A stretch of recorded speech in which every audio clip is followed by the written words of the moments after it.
샬롬 출애굽기 강의 60번째 찬송가 487장 어두움 후에 빛이 오며 찬양하면서 시작하겠습니다.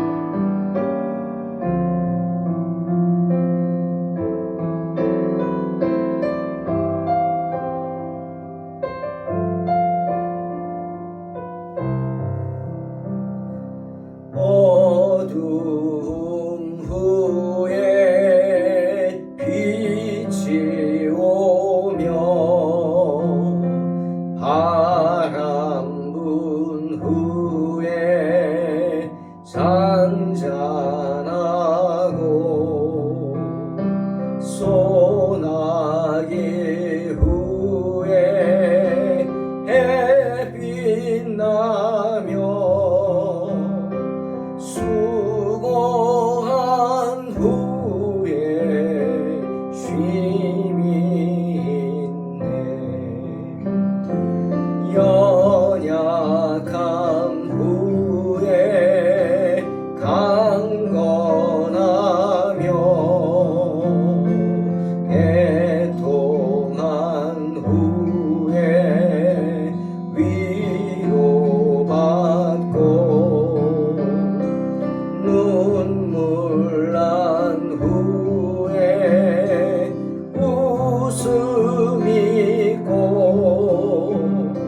씨 뿌린 후에 주수하네.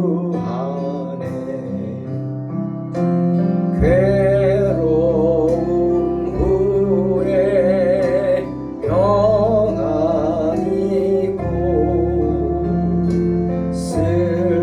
슬퍼한 후에 기쁨이 있고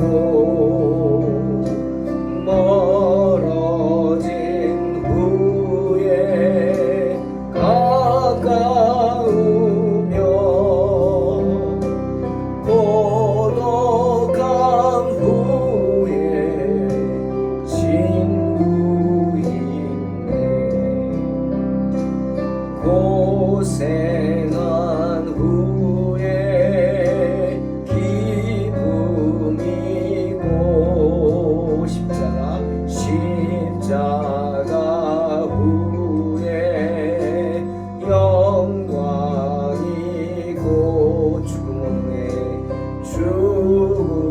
온 후에 영생하니. 이러한 도가 진리로라. 한 번 더 4절 고생한 후에 고생한 후 기쁨 있고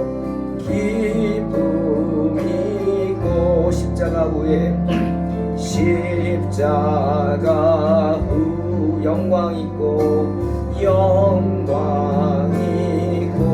죽음 온 후 영생하니.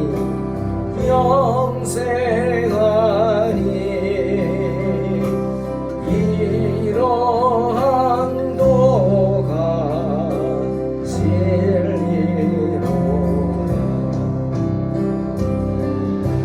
고생한 후에 기쁨이 있고 십자가 후에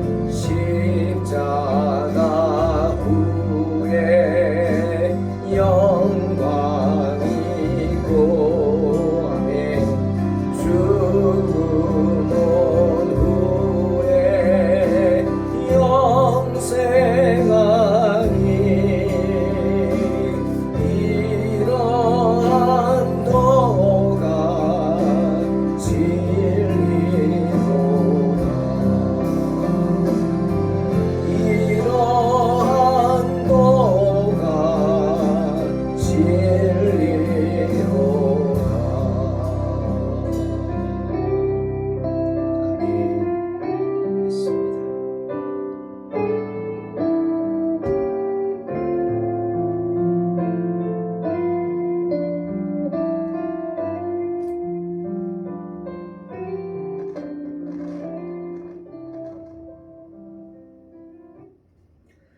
출애굽기 18장 1절로 6절 공독합니다.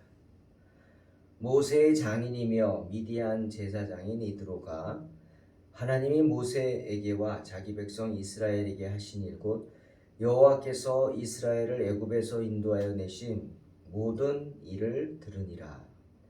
모세의 장인 이드로가 모세가 돌려보냈던 그의 아내 십보라와 그의 두 아들을 데리고 왔으니 그 하나의 이름은 게르솜이라. 이는 모세가 이르기를 내가 이방에서 낳은 애가 되었다 하며 하나의 이름은 엘리에셀이라. 이는 내 아버지의 하나님이 나를 도우사 바로의 칼에서 구원하셨다 함이더라. 모세의 장인 이드로가 모세의 아들들과 그의 아내와 더불어 광야에 들어와 모세에게 이르니 곧 모세가 하나님의 산에 진친 곳이라. 그가 모세에게 말을 전하되 내 장인 나 이드로가 내 아내와 그와 함께한 그의 두 아들과 더불어 내게 왔노라. 오늘 말씀은 특별히 모세의 가정에 관한 이야기입니다. 모세 자신이 출애굽기를 기록했죠. 창세기, 출애굽기, 레위기, 민수기, 신명기, 이것을 모세오경이라고들 합니다. 그 말은 모세가 기록했다는 거죠. 근데 모세가 자신의 가정에 대한 이야기를 오늘 제3자가 보고 말하듯이 담담하게 이야기하고 있습니다. 그런데 모세의 장인 이야기 이드로, 미디안의 제사장이죠. 이 말은 이방인이라는 것이죠. 그리고 미디안의 제사장이다. 미디안은 우상을 섬기죠. 우상을 섬기는 제사장이라는 거죠. 이드로가. 그런데 모세가 애굽에서 쫓겨나서 하나님의 인도하심으로 멀리, 정말 애굽에서 멀리 떨어진 미디안 지역까지 가서 거기서 만난 사람이 미디안 제사장인 이드로의 딸 십보라였습니다. 하나님의 물론 인도하심인 줄로 믿습니다. 왜냐하면 세상에 하나님의 간섭이 없는 것은 없기 때문이죠. 우연은 없다 그랬죠. 하나님의 선하신 섭리가 저와 여러분을 인도하실 줄로 믿습니다. 그런데 문제는 모세의 아내가 이 십보라가 하나님을 모르는 이방인이라는 겁니다. 하나님을 몰라요. 그냥 모세가 좋아요. 모세가 멋있었겠죠?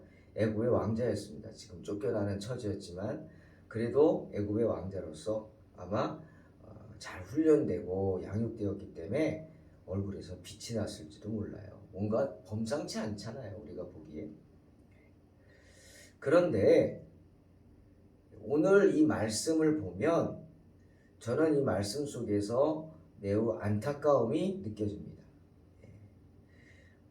말씀을 보는 주의 종인 제가 느껴지는 것이라 오늘 함께 나누고자 합니다. 그 안타까움은 뭐냐? 바로 바울이 말했던 고린도후서 6장 14절 말씀이에요. 이 말씀을 우리 청년들이, 아직 미혼인 청년들이 듣는다면 정말 깊이 새겨 들으시기 바랍니다.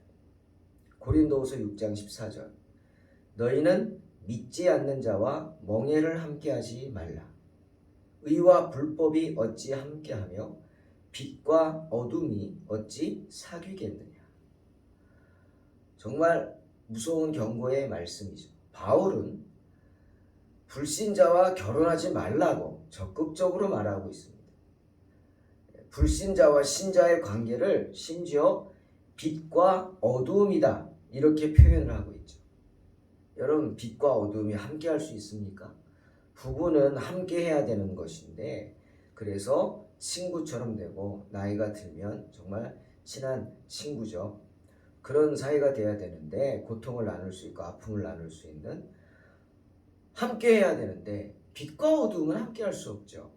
그렇죠? 아무리 둘이 좋아라 해도 빛이 들어오면 어둠은 물러가게 돼 있고 어둠이 몰려오면 몰려올수록 아무리 작은 빛이라도 환하게 빛날 수밖에 없는 거죠.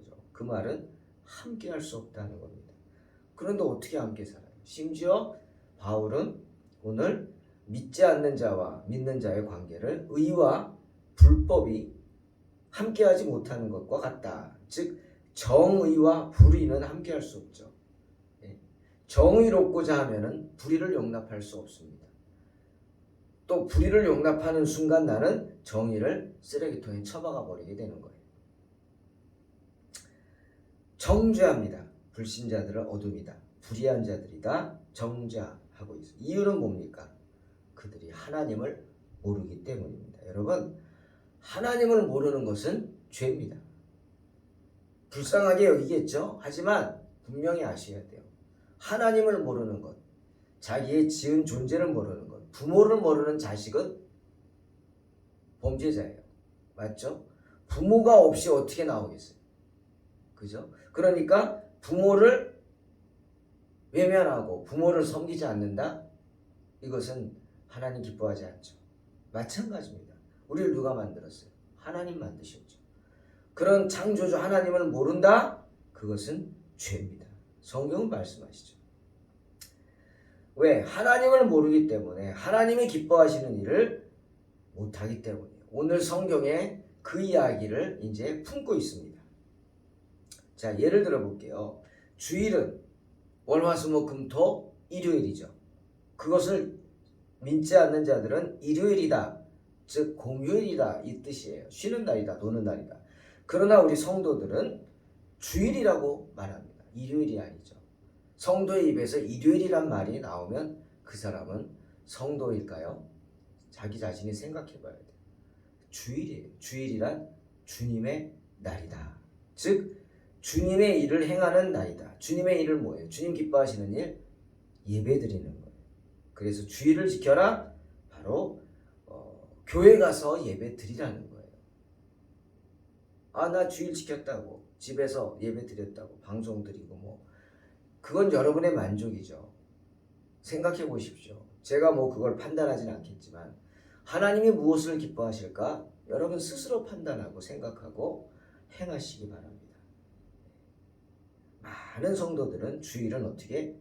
교회 출석해서 예배 드리는 것, 그것을 주일을 성수한다 라고 생각합니다. 많은 사람들이 생각하는 것이 왜 그럴까도 생각해 보십시오.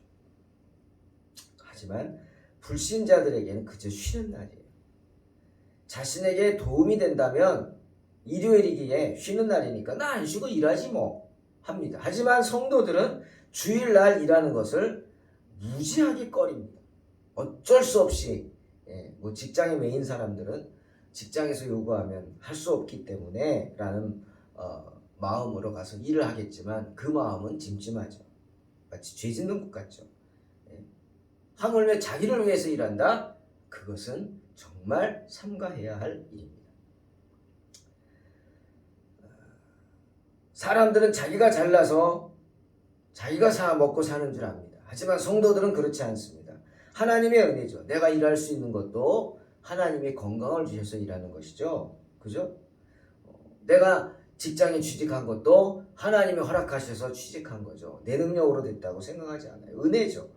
때문에 하나님을 생각하고 하나님의 도움을 구하는 겁니다. 기도한단 말이에요. 그러니 믿지 않은 자들은 직장을 다니면 자기 마음에 들지 않고 그러면 금방 뭐 집어치울 수도 있겠죠. 하지만 성도들은 그렇게 하지 못합니다. 이것이 하나님이 내게 허락하신 직장이다 싶을 때는 내 마음대로, 내 생각대로 쉽게 판단하지 않습니다. 기도합니다. 하나님의 뜻을 구합니다. 왜? 성도이기 때문이죠. 이것이 다른 것입니다. 사명감이라고 우리는 말합니다. 여러분, 사명감이에요. 꼭 뭐 교회 와서 일하는 것만 사명감이 아닙니다. 내가 세상에 나가 성도로서 사는 것도 사명감.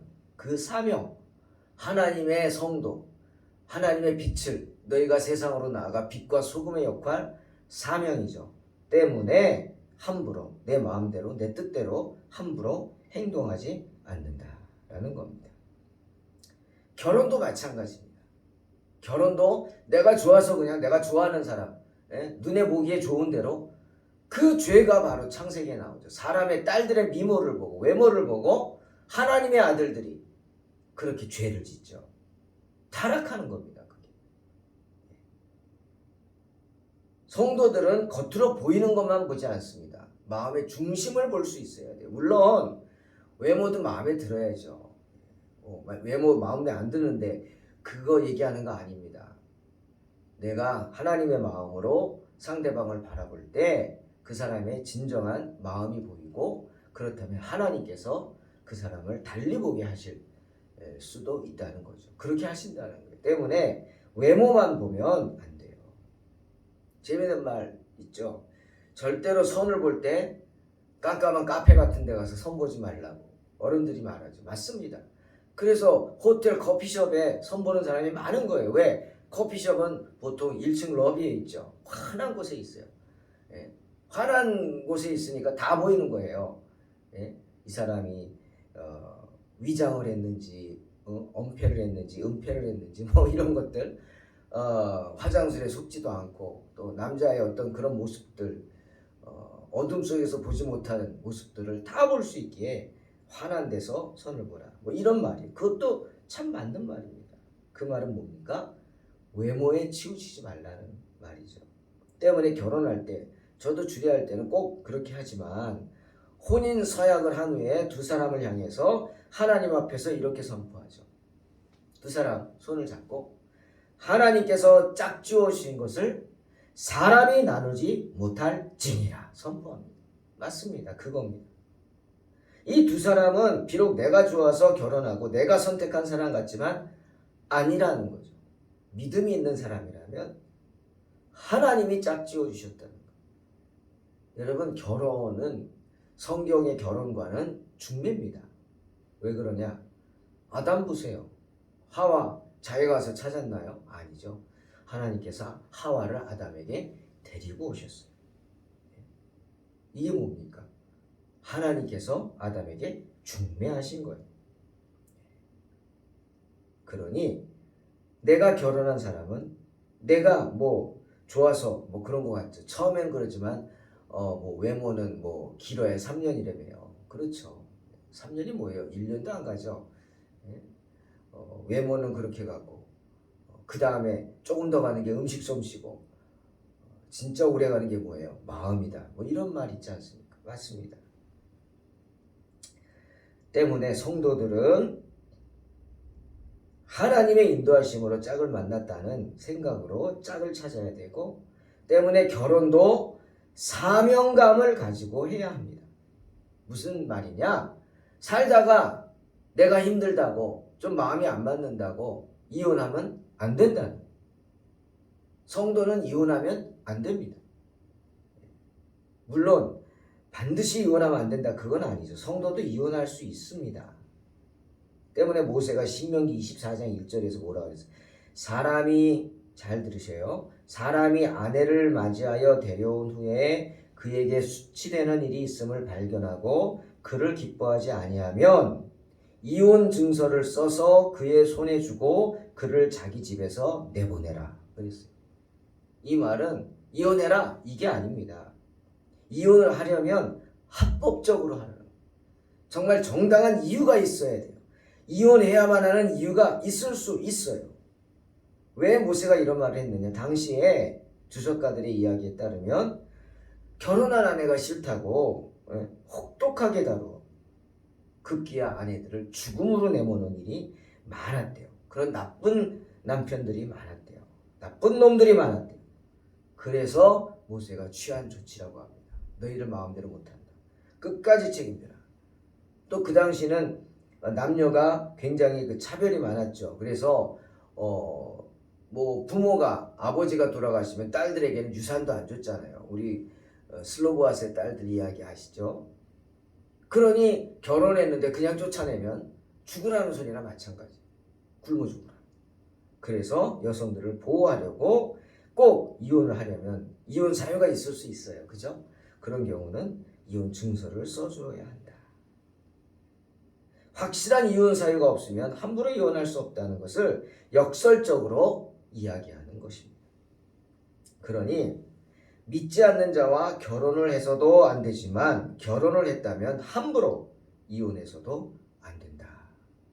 명심하시기 바랍니다. 그런데 모세는 어떻게?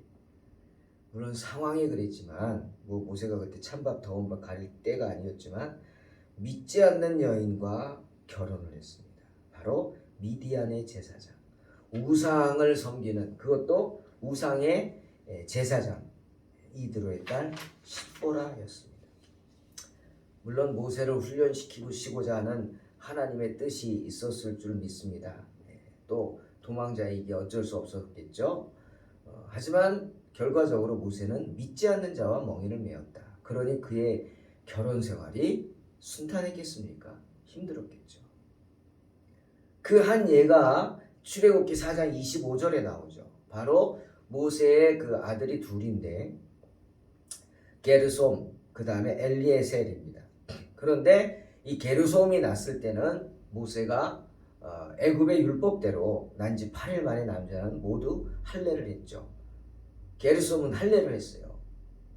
아마 이때 십보라는 할례가 뭔지도 몰랐을 거예요. 그냥 우리 율법대로 해야 된다 그러니까 남편의 믿는 신이니까 자기 아버지도 이 우상의 제사장이니까 자기 우상에 대한 율법이 있을 거 아닙니까? 결례를 행하지 않으려면 절차들이 그런가 보다 했을 거예요. 그러라고 할례 하라고 그랬겠죠. 그런데 이 할례가 얼마나 고통스럽습니까, 애들한테. 이 게르솜, 이 귀한 아들한테 할례를 행하고 이 게르솜이 고통받는 모습을 보고 깜짝 놀랐겠죠. 그렇지 않았습니까? 생사를 그냥 칼로 베어내서 그 고통, 독이 감염이 되지 않습니까? 그 고통, 아픔. 아유, 그걸 보고 신앙이 없는 십보라가 그걸 용납을 하겠어요? 아마 난리가 났을 겁니다. 모세가 쫓겨나지 않은 게 다행일지도 모르죠. 처가살이 하는 모세가 자신의 아들이 하나님께 거룩하게 구별된 아들이다 라는 사실을 믿지 못했기에 난리가 났겠죠. 그런데 지금 둘째 엘리에셀이 났는데 할례를 한다고 하니까 십보라가 가만히 있었을까요? 아마 모세가 게을러서 믿음이 없어서 안 한 게 아니라 이 아내 십보라가 못하게 한 게 아닐까 싶은 생각이 듭니다. 못했을 거예요. 근데 지금 하나님은 모세를 택했어요. 이스라엘의 리더로. 그래서 지금 애굽으로 가족들과 함께 보냅니다. 근데 가는 길에 이 모세가 누구보다도 정결해야죠. 만약 더러운 부분이 있다면 하나님께서 깨끗이 씻어 주셔야 합니다. 씻겨져야 해요. 그래서 천사가, 죽음의 천사가 모세를 막아섭니다. 왜? 너 율법을 행하지 않았잖아. 엘리에셀에게 할례를 행하지 않았지. 너는 하나님의 종으로 쓰임받을 수 없어. 죽어야 돼. 이게 하나님이 세우신 법이잖아요. 죽음의 천사가 자기 남편을 죽이려고 하는데 그 이유가 뭐냐 했더니 엘리에셀에게 할례를 행하지 않았어요. 여러분, 십보라가 남편 죽는 걸 보겠습니까? 차라리 아들 고통받는 걸 보지. 그래서 십보라가 제사장이 하든지 아비가 행해야 되는데 여성이 자기 칼로 아들의 표피를 베입니다. 포피를 베죠. 할례를 행한다는 거예요. 얼마나 급했으면 그랬을까. 그리고 그 베어낸 포피를 성경을 보니까 남편의 발 앞에 던집니다. 가져다 놨다? 말이 그렇지. 던져버린 거죠. 화가 나고 기가 막혀서. 그러면서 이렇게 말합니다. 당신은 참으로 내게 피남편이다. 가져다 놓은 사람이 이렇게 말할까요? 이 말은 욕을 한 거죠. 막.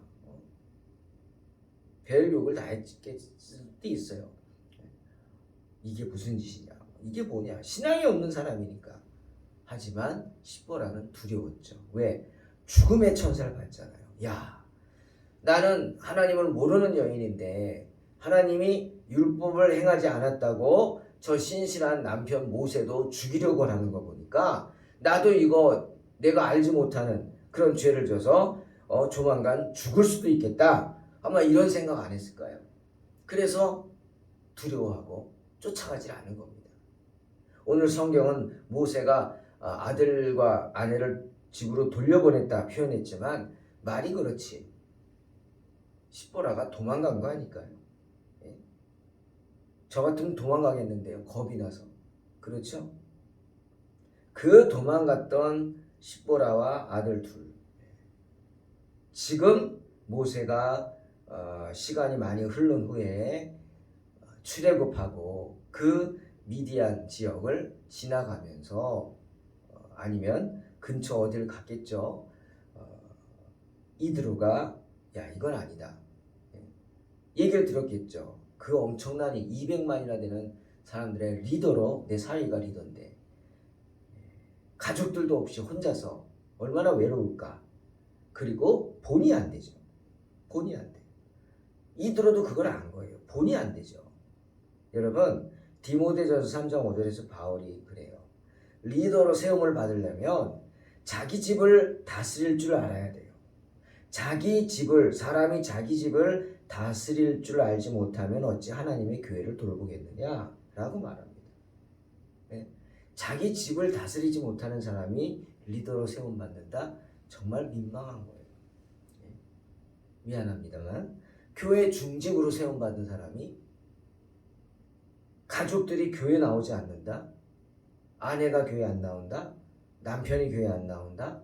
자녀들이 교회 안 나온다? 이게 얼마나 본인은 힘들겠어요. 그겁니다. 교회에서 물론 이렇게 있지만 그렇다고 직분을 안 주고 그러진 않아요. 왜? 안타까우니까 같이 기도하니까. 저는 그래요. 목사 타실 수도 있어요. 목사가 더 깊이 기도해야지. 저는 항상 제가 부끄럽습니다. 그래서 그런 모습을 볼 때. 하지만 믿음으로 기다리죠. 분명히 때가 있을 것이다. 믿고 기다리는 거예요. 그리고 그 때들이 보이죠.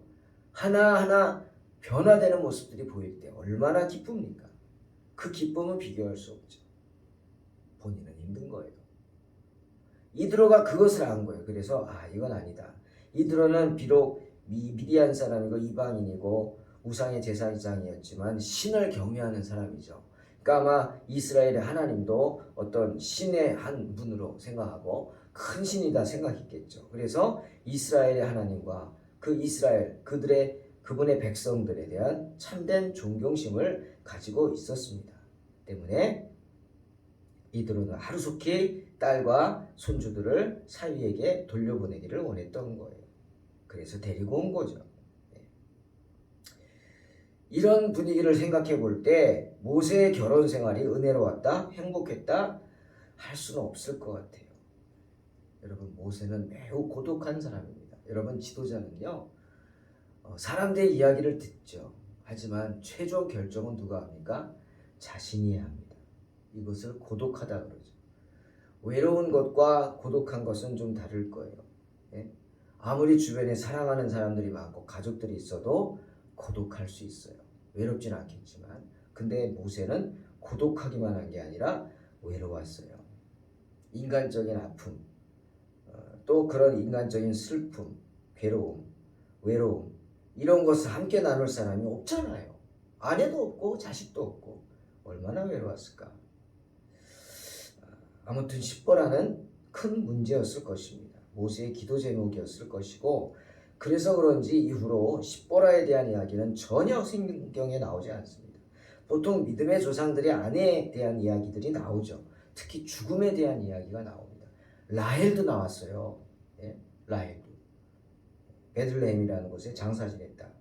사라, 리브가, 라헬, 특히 레아 이분들에 대한 죽음이 성경에 기록되어 있는데 십보라에 대한 이야기는 전혀 나오지 않아요. 심지어 죽음에 대한 기록도 없다. 그리고 바로 이어서 민수기 12장 1절에 모세가 구스 여자를 취하였다는 말이 나옵니다. 네. 이게 무슨 뜻일까? 정말 많은 것을 생각하게 합니다. 모세가 구스 여인을 취하였다. 흑인 여성입니다. 구스는. 저는 이것을 보면서 제 생각입니다. 모세가 얼마나 힘들었나를 생각합니다. 왜? 이스라엘 여인을 자기 그 부처로 취하지 않아요. 아마 이때 십보라가 죽었겠죠. 살아있는데 이런 짓을 할 수는 없겠고 죽었을 겁니다. 근데 이스라엘 여인을 취하지 않고 흑인을 취했다. 이 말은 뭡니까? 만약 내가 지파 중에 누구를 아내로 맞이한다면 이것도 비선 실세로 난리가 날 겁니다. 그죠? 뭐 지금 모두 뭐 대통령 영부인 놓고 난리잖아요. 말들이 많죠. 그런 것처럼 만약 내가 어떤 지파의 여인과 결혼했다, 그럼 그 지파는 완전히 득세하겠죠. 모세가 그렇게 하지 않는다 그래도 비선 실세가 될 거 아닙니까? 아마 그래서 모세가 생각 끝에 아무 이스라엘의 연고도 없는 구스 여인, 그쵸? 인종이 다르죠. 를 후처로 맞이하지 않았나 이런 생각이 합니다. 사랑하는 성도 여러분, 성도에게 있어서 가정은 매우 중요합니다.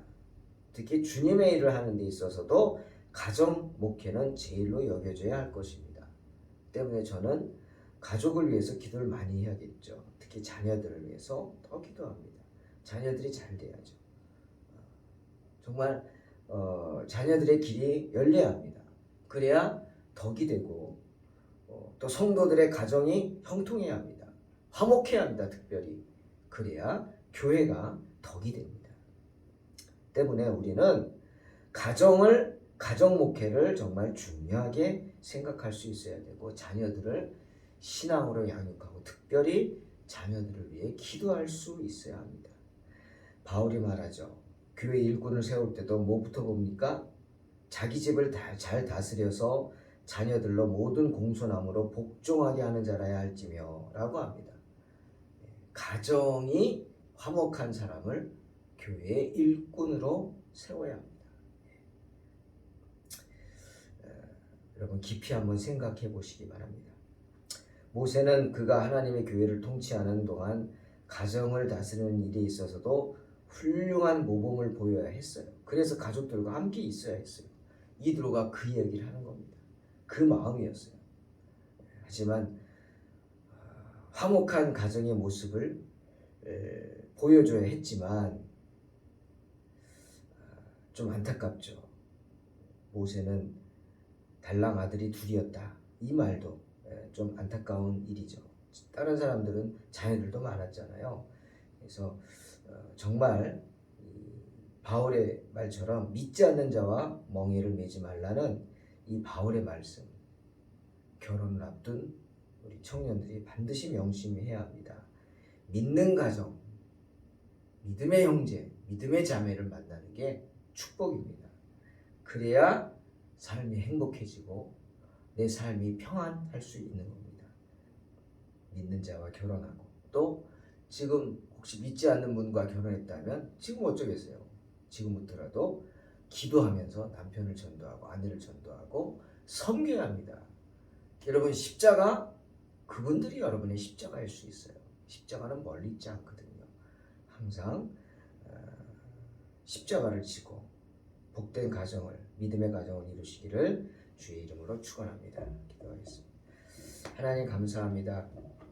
오늘도 주님께서 귀한 은혜를 주신 줄로 믿습니다. 주님, 우리의 부족함을 아시는 주님, 우리의 나약함을 아시는 주님, 우리의 온 몸과 마음을 주관하여 주셔서 정말 믿음의 가정을 위해서, 화목한 가정을 위해서 힘쓰고 애쓰게 하시며 아내를 위해, 남편을 위해, 자녀들을 위해 기도할 수 있게 하시고 부모님을 위해 기도하게 하시며 믿지 않는 자와 멍에를 매지 않게 축복하여 주시옵소서. 예수님의 이름으로 우리 자녀들을 축복합니다. 우리 자녀들이 정말 믿음의 배우자를 만날 수 있도록 믿음의 가정을 이룰 수 있도록 축복하여 주시옵소서. 예수님의 이름으로 기도하옵나이다. 아멘. 믿음으로 승리하시기 바랍니다.